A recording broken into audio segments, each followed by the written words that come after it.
Salut, je suis Yves Coco, licencié en sciences politiques et administratives. Je suis actuellement doctorant dans le même département. Je me suis spécialisé en gestion de projets humanitaires et de développement. Alors, je fais cette vidéo pour vous parler des projets humanitaires et de développement. C'est-à-dire, ici, nous parlons des grands projets, des projets qui impliquent de grands financements, des projets de grande envergure. Des projets humanitaires sont des projets un peu costauds. Alors, ici, pour mener à bien votre projet, vous devez tenir compte des trois éléments essentiels. Ce sont les trois éléments que vous devez ne pas oublier lorsque vous êtes engagé dans la gestion du projet humanitaire. Il y a le périmètre du projet, il y a le coût du projet, et puis il y a le temps arrêté pour ce projet-là.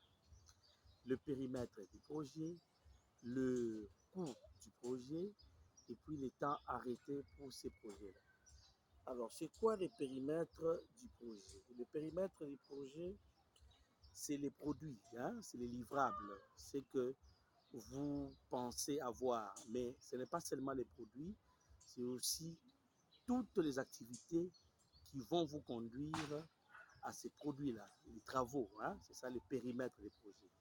Donc, le périmètre du projet, c'est les produits que vous cherchez à obtenir, non seulement les produits, mais aussi les activités, les travaux que vous allez engager pour avoir ces produits-là. Alors, le coût, c'est le budget du projet, et puis le temps, c'est la durée. La durée.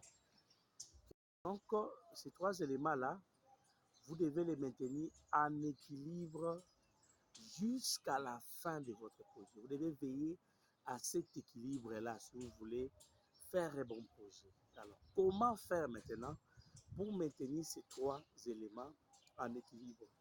Nous, les experts, un outil qu'on utilise, nous les experts, on appelle cet outil les triangles de triple contrainte. Les triangles de triple contrainte, c'est-à-dire vous mettez ces éléments dans un triangle. Cela vous permettra de le maintenir en équilibre jusqu'à la fin de votre projet. Donc, si un des côtés du triangle gigote, les autres côtés, en principe, doivent gigoter aussi. C'est-à-dire, si vous amplifiez, par exemple, le périmètre du projet, je voulais dire que c'est un périmètre du projet, vous devez revoir également le coût de votre projet, vous devez aussi revoir le temps. Donc, ça, c'est un principe. Alors, ce triangle-là va vous permettre d'arriver, de bien conduire, de bien maîtriser, de bien gérer tous les paramètres de votre projet. Raison pour laquelle on utilise cet outil qu'on appelle les triangles de triple contrainte. C'est juste pour maintenir ces éléments en équilibre jusqu'à la fin. Donc, la réussite de votre projet sera de maintenir ces éléments en équilibre jusqu'à la fin. Alors, à présent, nous allons voir la méthode. Dans la gestion des projets humanitaires et de développement, nous avons une méthode claire et simple qu'on utilise. On appelle ça la méthode à phase ou bien la méthode par vague. J'ai dit au début que ce sont des grands projets. Des projets généralement de développement et de l'humanitaire, ce sont des grands projets. Des projets qui impliquent beaucoup de moyens et beaucoup d'efforts. Alors, il faut une méthode qui doit vous permettre à séquencer les activités du projet. Alors, donc, la méthode à phase nous permet de conduire le projet par étapes. Nous allons aller par étapes. Nous allons mettre la gestion, nous allons aller par phase. Nous avons 5 étapes, 5 phases dans ce projet à phase, dans cette méthode à phase. Il y a l'identification, il y a la planification, il y a le montage, il y a la mise en œuvre et puis il y a la clôture. Alors, on va aller, j'avais déjà dit qu'on n'aura pas le temps de faire, d'épuiser toute la matière aujourd'hui. On fera des vidéos en deux parties. On a commencé d'abord à travailler la première partie. Et puis, il y aura une deuxième vidéo qui suivra pour compléter l'autre partie. Donc, il y aura 2 ou 3 vidéos qu'on va produire pour bien faire, pour bien monter cet élément. Alors, l'identification, on va parler d'identification. Ça, c'est la première phase de notre méthode à phase. C'est quoi l'identification et la définition? En principe, on dit toujours que c'est l'identification et la définition de besoins. Tout projet répond à un besoin. Vous devez être en mesure d'identifier le besoin de la communauté. On ne fait pas un projet dans les vides. Ça, c'est chercher à gaspiller l'argent pour rien. Un projet doit répondre à un besoin. C'est ainsi qu'à ce niveau, vous devez engager toute une équipe des enquêteurs, des experts enquêteurs qui seront sur le terrain pour collecter des données de façon scientifique. Ces données vont vous servir d'information. Ça va vous donner les informations sur les besoins réels de la communauté. Imaginons que vous voulez construire des écoles à Idiofa. Or, la priorité d'abord dans cette contrée-là, c'est de l'eau. Vous voyez que votre projet ne sera pas pertinent. Donc, vous devez avoir la maîtrise du lieu, vous devez posséder l'information sur les besoins de la communauté avant d'intervenir. C'est très important de mettre en place une équipe d'experts, n'est-ce pas, pour ce travail qui vont collecter, qui vont réunir les données et ces données-là seront mises à votre disposition pour intervenir. Ça, c'est la première étape qu'il faut faire dans cette phase. Engager des experts, des sociologues, des politologues, des anthropologues. Ils sont formés, ils sont rodés pour ce travail-là. Des experts qui vont vous aider à collecter, à réunir les données pour vous donner l'information et ces informations vont vous aider à intervenir. Alors, à part cette technique de collecte de données, vous devez vous-même, à votre niveau, analyser l'environnement de votre cadre d'intervention, c'est très important. Vous devez mettre en place des alternatives de la conception des projets. C'est très important. Ça va vous permettre de monter déjà un cadre stratégique, un cadre opérationnel pour votre projet. C'est très important. Donc, c'est un travail à faire à votre niveau. Je disais qu'il y a un autre outil stratégique, un outil pratique qu'on appelle les cadres logiques. C'est quoi les cadres logiques? Les cadres logiques, c'est un outil qui décrit comment les activités mèneront au résultat. Je le reprends, un outil qui décrit comment les activités mèneront au résultat, les cadres logiques. Donc, il faut savoir comment monter cet outil-là. Si vous réussissez à faire votre cadre logique, vous avez la réussite de votre projet. Vous avez atteint votre objectif. Parce que pour monter les cadres logiques, c'est facile. Nous avons 2 logiques à tenir en compte. Il y a la logique horizontale et la logique verticale. Il faut savoir faire le croisement entre ces 2 logiques-là. Donc, les éléments importants à retenir dans les cadres logiques, il y a les hypothèses. Il faut mettre en place une série des hypothèses pour votre projet, mais aussi il y a des indicateurs. Il faut mettre en place quelques indicateurs pour votre projet. Ce sont ces indicateurs-là qui vont évaluer si vous avez atteint vos objectifs ou si vous les avez atomisés. Donc, dans les cadres logiques, il faut une expertise. Il faut recourir aux experts que nous sommes pour vous aider à monter cet outil-là. Un outil très important qui va vous aider à atteindre efficacement les produits de votre gestion de projet. Donc, je disais que dans les cadres logiques, il y a des hypothèses à mettre en place, il y a des indicateurs à définir, parce que ce sont des moyens de vérification. Ça vérifie, ça mesure votre degré de travail, ça vérifie, ça vous aide à voir si vous avez réellement atteint votre objectif ou si vous avez tapé à côté. Alors, donc, à part les cadres logiques, il y a aussi une autre approche que je voulais évoquer ici avec vous. La gestion des projets répond à une approche très importante, l'approche participative. La gestion des projets humanitaires et de développement se base sur cette approche, l'approche participative.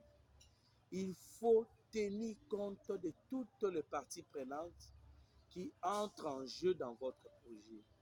Et à ce niveau, il y a un autre outil qu'il faut utiliser, le diagramme de Venn. Le diagramme de Venn, c'est un outil important qui vous aide à identifier la nature des relations qu'il y a entre les différents groupes de parties prenantes, les diagrammes de Venn. Donc, c'est un outil très important qui va vous aider à comprendre, d'abord à évaluer les intérêts des différentes parties prenantes et savoir la nature des relations qui vous lient.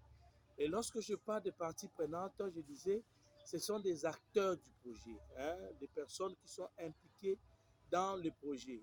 Dans la logique, dans la rubrique des parties prenantes, nous avons ce qu'on appelle le fournisseur. Les fournisseurs font partie, c'est une autre catégorie des parties prenantes. Ils font partie des parties prenantes. Ce sont des gens qui participent activement aux activités du projet. Ils fournissent des biens et services.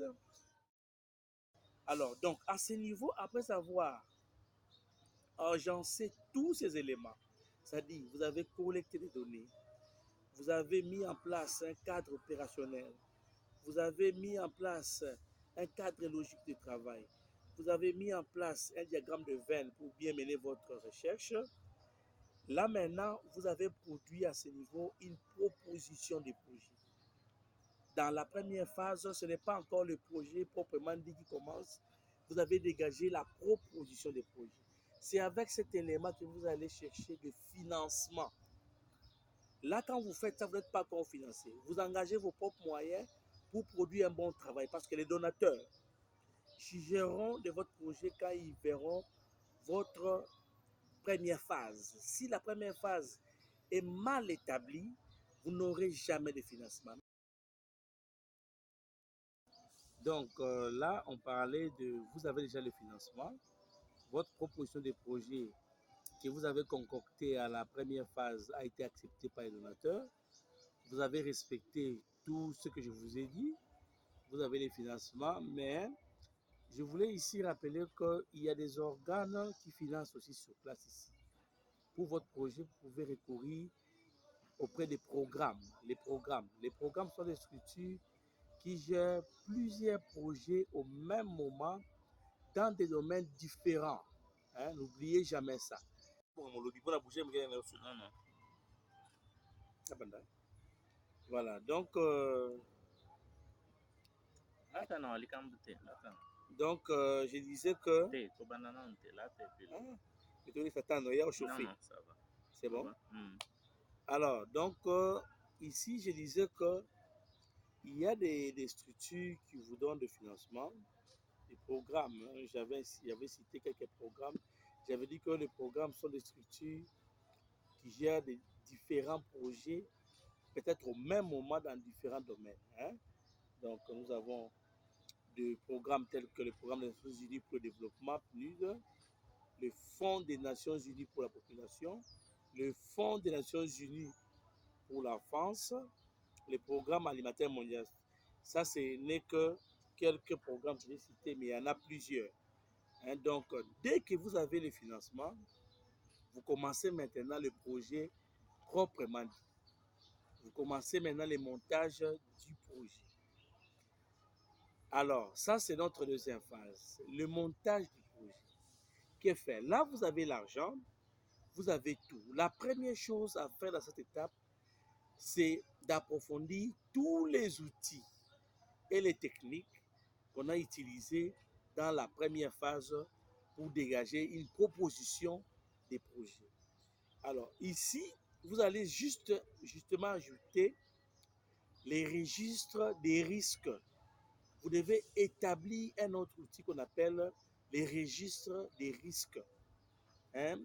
tout projet a des risques. Vous ne pouvez pas monter un projet sans risque.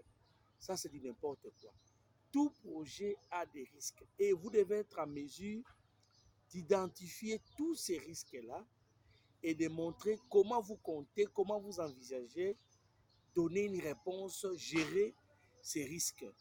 Et cela se fait à travers un outil qu'on appelle le registre des risques. À part ça, vous devez concocter la charte du projet. C'est quoi la charte du projet? Ça, c'est dans la deuxième phase. C'est quoi la charte du projet? La charte du projet, c'est un outil, c'est un document sommaire. C'est comme une fiche d'information. Ça donne tous les renseignements essentiels du projet.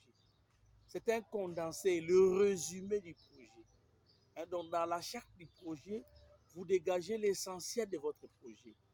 Tous les résumés du projet, c'est une fiche d'information du projet. Vous dégagez ce qui est essentiel pour votre projet. Même l'argent que vous avez reçu, parce qu'on dit, j'insiste, à ce niveau, vous avez déjà le financement. Alors, dans les montages, à part les registres des risques, à part la charte du projet, vous devez mettre en place aussi un autre outil qu'on appelle arbre à problème. C'est quoi l'arbre à problème? L'arbre à problème vous aide à identifier les problèmes que vous cherchez à résoudre. Les problèmes que vous cherchez à résoudre, vous devez le faire dans un outil qu'on appelle arbre à problème. Et là, vous devez d'abord dégager le problème central. Dès que vous dégagez le problème central, vous mettez les problèmes connexes, les problèmes les problèmes secondaires, comme on peut dire. Et de l'autre côté de l'arbre à problème, vous devez monter ce qu'on appelle arbre à solution. Donc, dans cet arbre à solution-là, vous dites clairement comment vous envisagez donner une réponse à ces problèmes. Et du moment où vous montez l'arbre à solution, vous dégagez sans le savoir les objectifs clairs de votre projet. Vous dégagez directement les objectifs de votre projet dans l'arbre à solution. Alors, tout ça, c'est fait au niveau du montage, au niveau de votre montage. À part cet élément, vous devez mettre en place déjà ici à ce niveau, vous devez définir un autre élément très important qu'on appelle les cadres CERA-1000. Les cadres CERA-1000, c'est quoi? C'est le cadre du suivi et évaluation. Vous devez déjà planifier le suivi et évaluation à ce niveau. Le suivi vous aide à suivre l'opérationnalité du projet. Ça vous donne l'information sur comment fonctionne, sur comment évolue les projets. Est-ce que vous êtes dans le bon ou vous avez déjà dévié? Donc, le suivi vous aide à rester sur le droit chemin. Alors, l'évaluation s'intéresse plus sur les résultats, sur les progrès du travail qui a déjà été exécuté. Alors, dès que vous terminez le montage du projet, vous devez déjà passer à la planification du projet. C'est notre troisième phase. Nous courons derrière le temps, on ne peut pas donner tous les détails. Si vous voulez les détails, cherchez-nous en privé. Il y a le numéro de contact qui est affiché au bas de votre écran. Vous pouvez nous contacter, nous appeler pour vous répondre.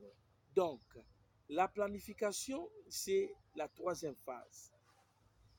Dans la troisième phase, vous devez tout planifier. Lorsqu'on monte un projet humanitaire, un projet de développement, vous devez tout planifier. Vous devez même planifier comment vous comptez recruter les personnels, vous devez les planifier. Vous devez planifier l'approvisionnement de votre projet, vous devez les planifier.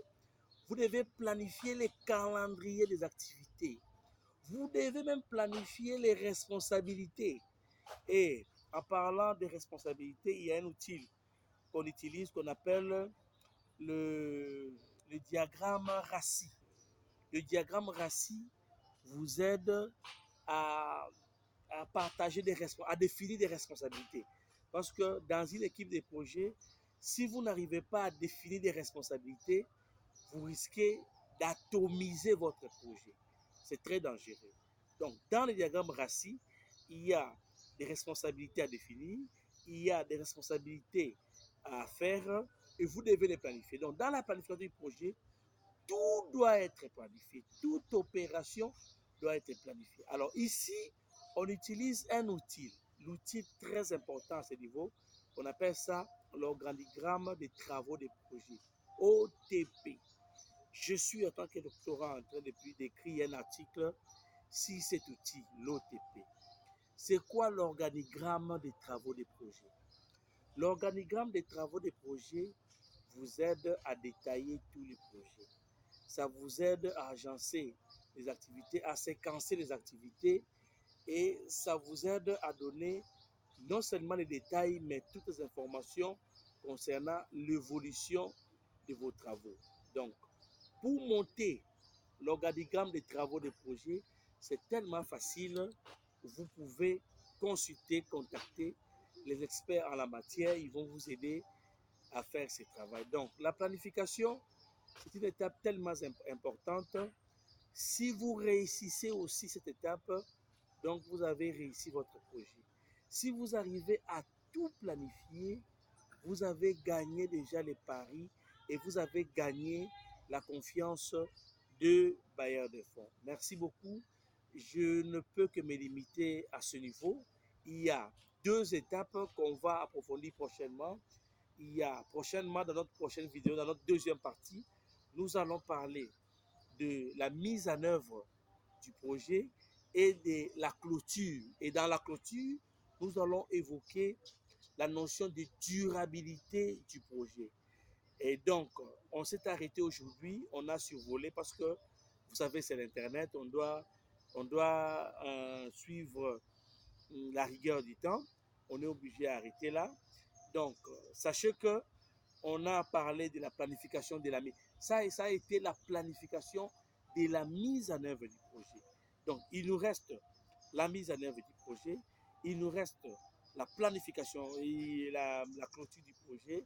Ça, nous allons le faire prochainement. Donc, je remercie mon beau-frère qui m'aide beaucoup, Yannick Bompaka, mon beau-frère. Vraiment, c'est grâce à lui que j'arrive à vous atteindre. Je remercie ma sœur Catherine Sekoko qui est toujours à mes côtés pour m'aider. Et voilà, je vous salue tous.